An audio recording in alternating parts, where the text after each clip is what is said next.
ഇതിൽ എനിക്ക് വേണുവിൻ്റെ ചില നേരത്തെയുള്ള ചോദ്യങ്ങൾക്കുള്ള മറുപടിയാണ് ഏറ്റവും പ്രധാനമെന്ന് തോന്നുന്നു. അങ്ങ് കാരാശ്ശേരി മാഷോട് ചോദ്യം ചോദിക്കുന്ന സമയത്ത് CAA-യോട് കോൺഗ്രസ് എടുത്തിട്ടുള്ള സമീപനം എന്ന് പറയുന്നത് അത് തന്ത്രപരമായിട്ടുള്ള സമീപനമാണെന്നും കോൺഗ്രസ് അതിൽ കൊത്തിയില്ല എന്നും അതോടൊപ്പം രാമജന്മഭൂമി വിഷയത്തിലും വളരെ തന്ത്രപൂർവമായിട്ടുള്ള നിലപാട് കോൺഗ്രസ് എടുത്തു എന്നൊക്കെ ചോദ്യത്തിൻ്റെ ഭാഗമായി പറയേണ്ട ഒരു പ്രസ്താവനയായിരുന്നു. പക്ഷേ ആ കോൺഗ്രസിൻ്റെ സമീപനത്തെക്കുറിച്ച് ജനങ്ങൾക്ക് നല്ല ബോധ്യമുണ്ട്. കോൺഗ്രസ് CAA വിഷയത്തിൽ നിലപാടില്ലാത്ത പാർട്ടിയാണ്. കോൺഗ്രസിൻ്റെ അഖിലേന്ത്യാ പ്രസിഡന്റിനോട് എന്താണ് നിലപാട് എന്ന് പറഞ്ഞപ്പോൾ ഞാൻ ഉറങ്ങിയിട്ട് വരട്ടെ എന്നിട്ട് ഉത്തരം പറയാമെന്നാണ് പറഞ്ഞത്. ബാബരി മസ്ജിദ് പൊളിച്ചതിനെക്കുറിച്ച് രാമജന്മഭൂമി വിഷയത്തിൽ എന്താണ് കോൺഗ്രസിൻ്റെ നിലപാടെന്ന് ചോദിക്കുന്നത് കോൺഗ്രസിന് നിലപാടില്ല. അവിടെ ബാബരി മസ്ജിദ് തകർത്തവർക്ക് ഞാനാണ് അവർക്ക് വെള്ളി ഇഷ്ടിക കൊടുത്തു എന്ന് പറഞ്ഞ നേതാവ് ഇപ്പം കോൺഗ്രസിൻ്റെ AICCയുടെ നേതാവാണ്. ദിഗ്വിജയ് സിംഗിൻ്റെയും കമൽനാഥിൻ്റെയും പേര് ഓർമ്മിക്കേണ്ടതുണ്ട്. അപ്പോൾ നിലപാടില്ലാത്തൊരു പാർട്ടി, ഇന്ത്യയിൽ BJP-ക്കെതിരായി പോരാടാനുള്ള ഊർജ്ജമില്ലാത്തൊരു പാർട്ടിയായിട്ട് നിൽക്കുകയാണവർ. പിന്നെ അവരുടെ ഫണ്ടിൻ്റെ കാര്യം പറഞ്ഞല്ലോ, കോർപ്പറേറ്റുകളുടെ ഫണ്ട് അത് ശരിയാവണ്ണുള്ള ഫണ്ടല്ല, പ്രസിദ്ധീകരിക്കപ്പെടാൻ പാടില്ല എന്ന് മുൻകൂട്ടി തന്നെ അഗ്രിമെൻ്റ് ഉണ്ടാക്കിയിട്ട് വാങ്ങിയിട്ടുള്ള കോർപ്പറേറ്റ് ലൂട്ടിൻ്റെ ഭാഗമായിട്ട് അവർക്ക് കിട്ടിയിട്ടുള്ള ഇലക്ട്രൽ ബോണ്ട്, ആ ഇലക്ട്രൽ ബോണ്ടിലൂടെ 1500 കോടിയിലധികം രൂപ സമാഹരിച്ചിട്ടുള്ള പാർട്ടിയാണ് കോൺഗ്രസ്. കൊടും കൊള്ള നടത്തിയിട്ടുള്ള BJP-യോടൊപ്പം കൊള്ളക്കാരുടെ കൂടെ നിന്നിട്ടുള്ള പാർട്ടിയാണ് കോൺഗ്രസ് എന്നുള്ളത് യാഥാർത്ഥ്യമാണ്. ഈ കോൺഗ്രസ് ഇന്ത്യയിൽ ജനാധിപത്യ മതനിരപേക്ഷ ശക്തികൾക്ക് ശക്തി നൽകുന്ന ഒരു സമീപനമല്ല എടുത്തുകൊണ്ടിരിക്കുന്നത് എന്നുള്ളത് രൂക്ഷമായ നിലയിൽ തന്നെ വിമർശനം ഉയർന്നു വരുന്ന കാര്യം തന്നെയാണ്.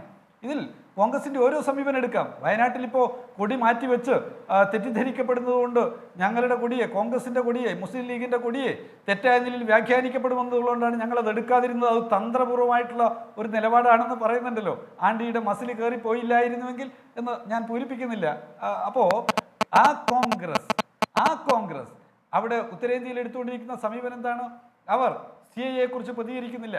അവർ BJP-ക്കെതിരായിട്ട് ഫൈറ്റ് ചെയ്യേണ്ടുന്ന സ്ഥലങ്ങളിലെല്ലാം ഒളിച്ചോടിക്കൊണ്ടിരിക്കുന്നു എന്നുള്ളതാണ് കാണുന്ന കാഴ്ച. നിലപാടില്ലാത്ത പാർട്ടിയായിട്ട് കോൺഗ്രസ് മാറുന്നു. പാർലമെന്റിൽ പറഞ്ഞല്ലോ, അങ്ങ് പറഞ്ഞതിനോടൊരു ചെറിയ കൂട്ടിച്ചേർക്കൽ, 140-ലധികം MP-മാർ പാർലമെന്റിൽ നിന്ന് സസ്പെൻഡ് ചെയ്യപ്പെട്ട വേളയിൽ അതിൻ്റെ നടുത്തളത്തിൽ ഇറങ്ങാൻ, മുദ്രാവാക്യം വിളിക്കാൻ അതിനൊരു ഊർജ്ജം ഉണ്ടാവണം. ഞാൻ ചോദ്യങ്ങളെ കുറിച്ച് ചോദിച്ചു, എന്തുകൊണ്ടാണ് പാർലമെന്റിൽ ജനകീയ വിഷയങ്ങൾ ഉന്നയിക്കുന്നതിന് മടി? BPCL-ൻ്റെ സ്വകാര്യവൽക്കരണത്തെക്കുറിച്ച് ചർച്ച വന്നപ്പോൾ ഈ കണ്ണൂരിൽ, ഞാനിപ്പോൾ കണ്ണൂരിലായിരിക്കുന്നത്, കണ്ണൂരിലെ NTC മില്ലിലെ തൊഴിലാളികളുടെ ശമ്പളത്തിൻ്റെ വിഷയം ഉന്നയിക്കപ്പെട്ടപ്പോൾ, അല്ലെങ്കിൽ വയനാട്ടിൽ ഒരുപാട് തൊഴിലാളികൾ പണിയെടുക്കുന്ന മില്ലുകളുണ്ട്, അത് അടച്ചുപൂട്ടപ്പെടുന്ന വിഷയം ഉയർത്തപ്പെട്ടപ്പോൾ അതിനെക്കുറിച്ചൊരു സ്പെഷ്യൽ മെൻഷൻ അല്ലെങ്കിൽ 0 ഓവറിൽ ഒരു വാക്ക് സ്വകാര്യവൽക്കരണത്തിനെതിരായിട്ട് ഒരു പ്രസ്താവന പാർലമെന്റിൽ പ്രത്യേക വിഷയങ്ങൾ ചൂണ്ടിക്കാണിച്ചുകൊണ്ട് നടത്താൻ എന്തുകൊണ്ടാണ് രാഹുൽ ഗാന്ധിക്ക് കഴിയാതെ? ശ്രീ ശിവദാസൻ, അങ്ങ് നിസ്സാരമായി കാണുമോ ഈ രാജ്യം മുഴുവൻ പൊരിവെയിലത്തും മഞ്ഞിലുമൊക്കെ നടന്ന രാഹുൽ ഗാന്ധിയെ, അതിലൂടെ രാഹുൽ ഗാന്ധി ഉന്നയിച്ച ചോദ്യങ്ങളെ, അതുമായി ബന്ധപ്പെട്ടുണ്ടായ നിയമ നടപടികളെ? ഇപ്പോൾ അദാനിയുമായി ബന്ധപ്പെട്ട് ഒന്നും മിണ്ടാൻ കഴിയാത്ത അവസ്ഥ സുപ്രീം കോടതി സൃഷ്ടിക്കുകയാണ് അല്ലേ? അതിൻ്റെ പേരിൽ ഏറ്റവും ശക്തമായി വേട്ടയാടപ്പെട്ടത് ആരാണ്? രാഹുൽ ഗാന്ധി അല്ലേ?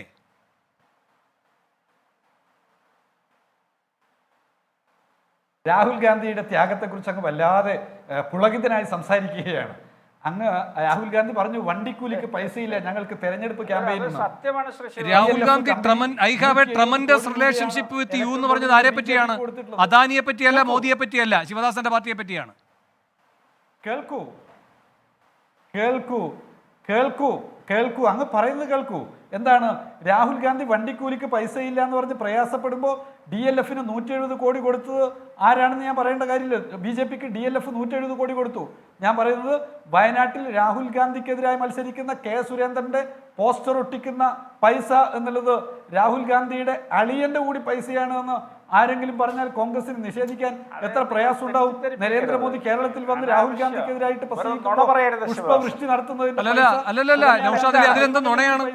അതിലെന്ത് നുണയാണ്? DLF-മായി ബന്ധപ്പെട്ട ബോണ്ടിലകത്ത് എന്ത് നുണയാണ്? രാഹുൽ ഗാന്ധിയുടെ അല്ല, ഞാൻ പറയാം, ഈ DLF കമ്പനിയുടെ രജിസ്ട്രേഷനോ അല്ലെങ്കിൽ ROC രേഖകളിലോ എവിടെയെങ്കിലും അങ്ങനെയല്ല. റോബർട്ട് വാദ്രയ്ക്ക് പണം നൽകുന്ന കമ്പനി ഏതായിരുന്നു? ഈ പറയുന്ന സ്കൈലൈറ്റോ അങ്ങനെന്തോ മറ്റോ ഉള്ള അല്ലല്ല, അങ്ങനത്തെ ഒക്കെ ഉള്ള കമ്പനികൾ ഈ വാദ്രയ്ക്കൊക്കെ ഉണ്ടായിരുന്നല്ലോ. വാദ്ര ഭൂമി വാങ്ങുക, അല്ലല്ല, നിങ്ങളുടെ ഹരിയാന സർക്കാർ ഭരിക്കുമ്പോൾ ചെറിയ പൈസയ്ക്ക് ഭൂമി വാങ്ങുക, വലിയ രൂപത്തിൽ അത് വിൽക്കുക, അല്ലേ? അത് വിൽക്കുന്നത് DLF-മായി ബന്ധപ്പെട്ട റിയൽ എസ്റ്റേറ്റ് സംവിധാനങ്ങൾക്കാകുക, അതിന്റെ ഭാഗമായി DLF-നെ ED പിടികൂടുക, അപ്പൊ പിന്നെ DLF BJP-ക്ക് ബോണ്ട് കൊടുക്കുക. ഇങ്ങനെയല്ലേ ഇതിന്റെ വഴി പോകുന്നത്? ഈ DLF എന്ന കമ്പനി രാജ്യത്ത് നടത്തിയ ആയിരക്കണക്കിന് ഭൂമി വാങ്ങൽ വിൽക്കൽ ഇടപാടുകളിൽ ഏതോ ഒന്ന് വ്യവസായി കുടുംബത്തിൽ നിന്നുള്ള മൊറാദാബാദുകാരനായ റോബർട്ട് വാദ്രയുമായിട്ട് ഉണ്ടായിട്ടുണ്ട്. അതിനകത്തൊക്കെ ഒരുപാട് അന്വേഷണങ്ങളൊക്കെ നടന്നത് അവസാനിച്ചു പോയൊരു കാര്യമാണ്. ഇപ്പോൾ ഈ അവസരത്തിൽ ഇതെടുത്ത് പൊക്കിപ്പിടിച്ച് CPM വരുമ്പോൾ അവരുടെയൊക്കെ പ്രയോറിറ്റി എന്താന്നുള്ള കാര്യത്തിൽ ഞാൻ അത്ഭുതപ്പെടുകയാണ്. ഏറ്റവും അവസാനം കാട്ടാന അങ്ങനെയൊന്നും പറഞ്ഞു പോകരുത്. കാരണം ഇതുമായി ബന്ധപ്പെട്ട് കൊടുത്തിരിക്കുന്ന കുറ്റപത്രത്തിൽ പ്രിയങ്ക ഗാന്ധിയുടെ പേരുണ്ട്. അതാണോ റായ്ബറേലിയിൽ പ്രിയങ്ക ഗാന്ധി മത്സരിക്കാതിരിക്കുന്നതിന് കാരണം എന്ന രാഷ്ട്രീയ വിമർശനവും വരുന്നതാണ്.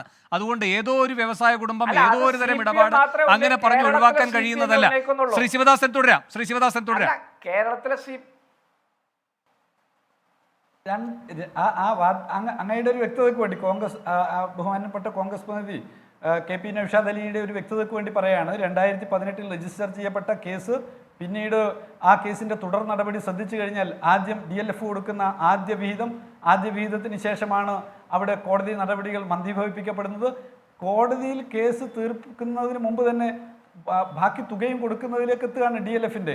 അവിടെ 45 ഏക്കർ ഭൂമിയുടെ ഇടപാട് വളരെ വ്യക്തമായിട്ട് പത്രങ്ങളെല്ലാം റിപ്പോർട്ട് ചെയ്തിട്ടില്ല. അങ്ങ് ഇപ്പോൾ കമ്പ്യൂട്ടറിന്റെ മുമ്പിലെങ്ങാനാണെങ്കിൽ DLF എന്നുള്ള 3 അക്ഷരം അടിച്ചു കൊടുത്താൽ അപ്പോൾ തന്നെ അങ്ങേക്ക് DLF-നെ കുറിച്ചും DLF-ഉം ഈ പറയുന്ന വാദം ശിവദാസൻ ഏതാണ്ട് 12ഓളം BJP ഭരിക്കുന്ന സംസ്ഥാനങ്ങളിൽ 16ഓളം കേസുകൾ എല്ലാം രാഹുൽ ഗാന്ധിക്കെതിരെയാണ്.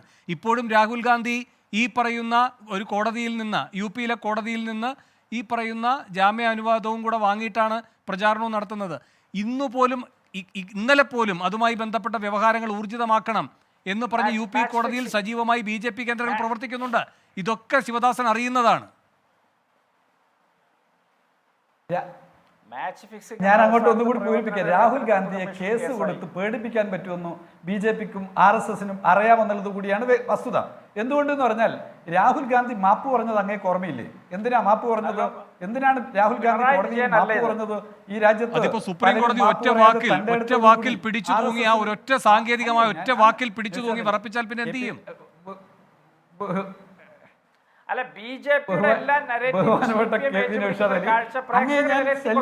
അങ്ങ് സംസാരിക്കുമ്പോ അങ്ങ് സംസാരിക്കുമ്പോൾ ഞാൻ ഇടപെടുന്നില്ല. എന്താ കാര്യം? രാഹുൽ ഗാന്ധി എന്തിനായിരുന്നു കോടതിയിൽ മാപ്പ് പറഞ്ഞത്? ആ മാപ്പ് പറഞ്ഞത് RSS-ന് സഹായമായി മാറിയോ എന്നാണ് ചോദ്യം. മാപ്പ് പറയേണ്ടി വരികയാണ്. മാപ്പ് പറയേണ്ടി വരുന്നത് എന്താ? സൂക്ഷ്മതയോടുകൂടി വാചക പ്രയോഗം നടത്താൻ, RSS-നെതിരായിട്ടുള്ള ശക്തമായിട്ടുള്ള നിലപാടെടുക്കാൻ, ആ നിലപാടെടുത്തുകൊണ്ട് മുന്നോട്ട് പോകാനൊക്കെ കഴിയണ്ടേ രാഹുൽ ഗാന്ധിക്ക്? RSS-ന്റെ മറ്റൊരു തലം എന്ന് പറഞ്ഞാൽ മൃദു ഹിന്ദുത്വം കൊണ്ട് തീവ്ര ഹിന്ദുത്വത്തെ നേരിടാമെന്ന് ധരിച്ചു പോയാൽ അത് അബദ്ധമാണ് എന്നാണ് ഞങ്ങൾ പറഞ്ഞുകൊണ്ടിരിക്കുന്നത്. അതുകൊണ്ടാണ് നിങ്ങളുടെ കൂട്ടത്തിൽ ഇങ്ങനെ ബാബരി മസ്ജിദ് തകർത്ത സംഘത്തിന് വെള്ളിയുടെ ഇഷ്ടിക കൊടുത്തു എന്ന് പറഞ്ഞ ആളെ രാഹുൽ ഗാന്ധിന്റെ ഇടത്തും വലത്തുമായിട്ട് നിർത്തിയിട്ട് നിങ്ങൾ കൊണ്ടുപോകുമ്പോൾ ആ കൊണ്ടുപോകുന്ന പോക്ക് മതനിരപേക്ഷതയെ ശക്തിപ്പെടുത്താനല്ല എന്ന് ഞങ്ങൾ ആവർത്തിച്ച് പറയുന്നത്. കോൺഗ്രസ് എന്ത് ചെയ്യണം? കോൺഗ്രസിനോടുള്ള ഞങ്ങളുടെ അഭ്യർത്ഥന, നിങ്ങൾ വർഗീയവാദികളെ, നിങ്ങളുടെ പാർട്ടിയിൽ RSS-ന്റെ രാഷ്ട്രീയം ഉയർത്തിപ്പിടിക്കുന്ന ആളുകളെ തള്ളിപ്പറയാൻ നിങ്ങൾ തയ്യാറാവും.